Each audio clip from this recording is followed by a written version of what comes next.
नमस्कार दोस्तों, मेरा नाम है जी कमल नेगी और मेरे YouTube चैनल पर आप सभी लोगों का बहुत बहुत स्वागत है।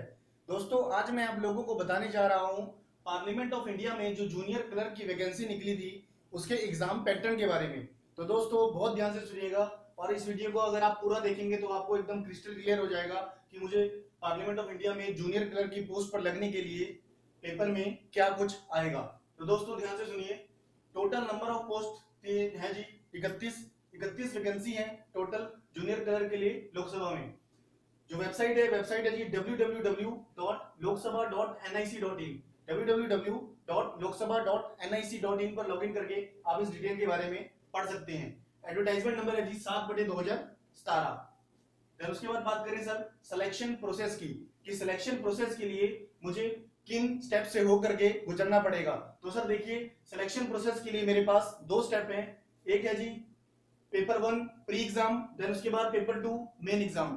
तो फर्स्ट देखते हैं जी, फर्स्ट प्री एग्जाम में क्या आएगा। फर्स्ट है जी आपका प्री एग्जाम। प्री एग्जाम जो मेरा है वो है जी ऑब्जेक्टिव टाइप टेस्ट। तो मुझे वहां पर मल्टीपल चॉइस क्वेश्चन आएंगे टिक मार्क वाले। देखिए सर, प्री एग्जाम में मेरा क्या आएगा। प्री एग्जाम में मेरे दो पार्ट आएंगे जी। पार्ट ए में आपका आएगा general knowledge and current affair. General knowledge GK and current affair से रिलेटेड क्वेश्चन आएंगे और उस पेपर में मेरे कितने क्वेश्चन आएंगे जी, 50 क्वेश्चन होंगे और उसके लिए जो मार्क्स होंगे वो भी 50 होंगे। तो एक नंबर का मेरा एक क्वेश्चन है पेपर के अंदर। देन उसके बाद पार्ट बी में जनरल इंग्लिश में भी 50 क्वेश्चन होंगे और उसके लिए जो मेरे मार्क्स होंगे वो 50 होंगे। एक नंबर का एक क्वेश्चन होगा। तो टोटल प्री एग्जाम के अंदर सर टोटल 50 जीके और 50 इंग्लिश, टोटल 100 क्वेश्चन होंगे और 50 मार्क्स की 100 मार्क्स का मेरा एग्जाम होगा। और इस पेपर को करने के लिए मुझे जो टोटल टाइम ड्यूरेशन मिलेगा वो मिलेगा जी 50 मिनट का टाइम होगा मेरे पास। 50 मिनट में मुझे ये 100 के 100 क्वेश्चन करने होंगे। टाइम में अपने हिसाब से मैनेज कर सकता हूँ। देन उसके बाद बात करें सर प्री एग्जाम की, तो ये जो मेरा प्री एग्जाम है ये ओनली क्वालिफाइंग नेचर का है। ये एग्जाम मुझे सिर्फ क्वालिफाई करना है। इसके जो मार्क्स होंगे वो मेरे फाइनल मेरिट में इंक्लूड नहीं होंगे। देन उसके बाद एक लाइन वहां पर दी हुई है sir, sessional cut off is there. वहां पर सेशनल कट ऑफ हो सकती है, हो सकता है कि मुझे जीके अलग से क्वालिफाई करनी हो, फिर मुझे इंग्लिश अलग से क्वालिफाई करनी हो एंड ग्रैंड टोटल आल्सो। और टोटल की एक और कंडीशन हो सकता है कि मुझे जीके अलग से क्वालिफाई करनी हो, इंग्लिश अलग से क्वालिफाई करनी हो और ग्रैंड टोटल अलग से क्वालिफाई करना हो। तो हो सकता है कि यहाँ पर मुझे 3 कंडीशंस क्लियर करनी पड़े, तब जाकर के मेरा ये प्री का एग्जाम क्लियर माना जाएगा। देन उसके बाद अगर मैं ये प्री का एग्जाम क्लियर कर लेता हूं तो नेक्स्ट प्रोसेस है जी मेरा मेन एग्जाम। देन देखिए सर, नेक्स्ट मेन एग्जाम में क्या होगा। मेन एग्जाम जो मेरा है उसमें डिस्क्रिप्टिव टाइप प्लस टाइपिंग। जो मेरा सेकंड पेपर है वो डिस्क्रिप्टिव पेपर है जिसमें मेरे को डिस्क्रिप्टिव लिखना पड़ेगा और टाइपिंग का टेस्ट होगा। तो डिस्क्रिप्टिव में देखिए फर्स्ट पेपर है जी। फर्स्ट पेपर में डिस्क्रिप्टिव पेपर में मुझे क्या करना होगा, मुझे ऐसे लिखना होगा जी। 50 मार्क्स के लिए मुझे ऐसे लिखना होगा। लेटर लिखना होगा 35 मार्क्स के लिए और ग्रामर का पोर्शन आएगा 15 मार्क्स का। 50 का ऐसे, 35 का लेटर और 15 की ग्रामर, टोटल मिला करके मेरा 100 मार्क्स का पेपर होगा। और उसके लिए मेरे पास जो टाइम होगा वो होगा जी 2 घंटे का टाइम। 2 घंटे में मुझे ये 3 चीजें करनी होंगी अपने हिसाब से मैनेज। फिर उसके बाद मेरा पेपर 2 होगा जी, मेंस का पेपर 2। पेपर 2 में मेरा क्या है जी, टाइपिंग टेस्ट मुझे क्लियर करना है। Typing test at 40 word per minute in English और हिंदी। इंग्लिश या हिंदी में से किसी एक में मुझे 40 वर्ड पर मिनट की स्पीड के साथ मुझे टाइपिंग टेस्ट क्लियर करना है। और उसके लिए जो कंडीशन है वो क्या है जी, ये जो मेरा टाइपिंग टेस्ट है, ये मेरा टाइपिंग टेस्ट ऑन कंप्यूटर होगा। कंप्यूटर पर मुझे टाइपिंग करके दिखानी होगी।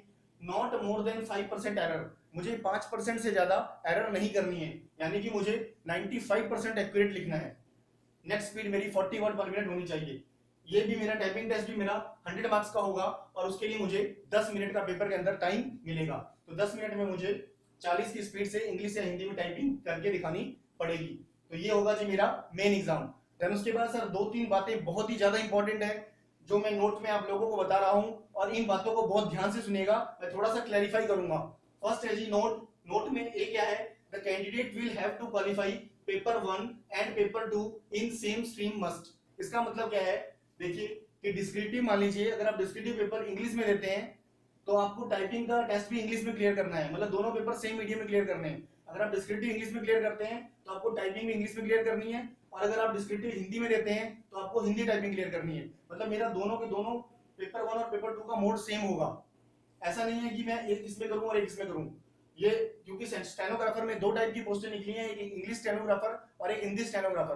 तो इंग्लिश स्टेनोग्राफर को डिस्क्रिप्टिव पेपर इंग्लिश में क्लियर करना पड़ेगा और टाइपिंग टेस्ट इंग्लिश में क्लियर करना पड़ेगा। ऐसे ही हिंदी स्टेनोग्राफर के लिए हिंदी में डिस्क्रिप्टिव टेस्ट क्लियर करना पड़ेगा और हिंदी टाइपिंग क्लियर करनी पड़ेगी, दोनों सेम मोड में करने पड़ेंगे।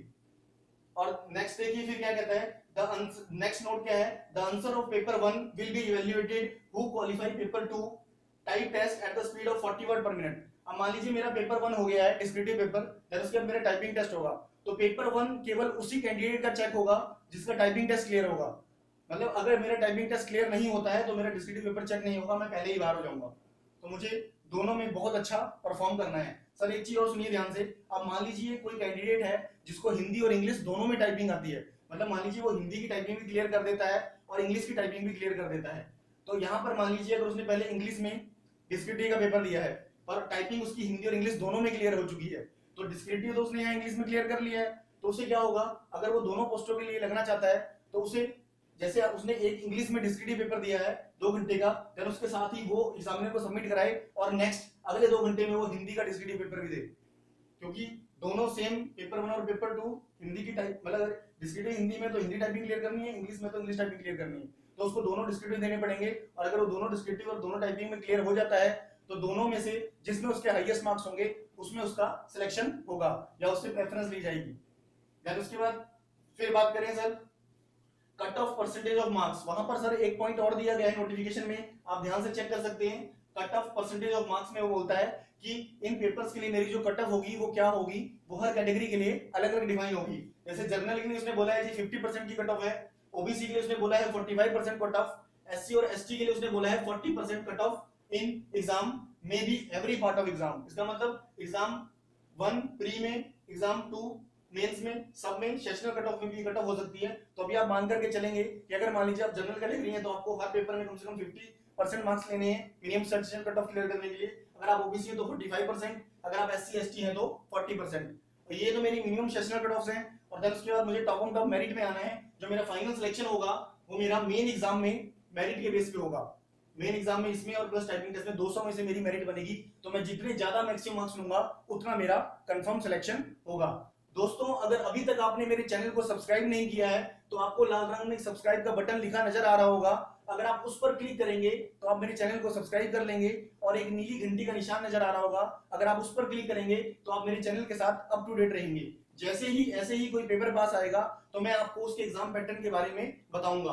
तो दोस्तों आपने मुझे बताना है कि ये वीडियो आप लोगों को कैसा लगा, और अगर ये वीडियो आपको अच्छा लगता है तो आपने क्या करना है सर, आपने लाइक करना है, कमेंट करना है, शेयर करना है और सब्सक्राइब करना है। तो दोस्तों ये था मेरा exam pattern parliament of India junior clerk 2017 for 31 post. तो दोस्तों बेस्ट ऑफ लक, बहुत अच्छे से तैयारी कीजिए और बहुत ही जल्द आपका ये पेपर हो जाएगा। तो दोस्तों बहुत बहुत धन्यवाद।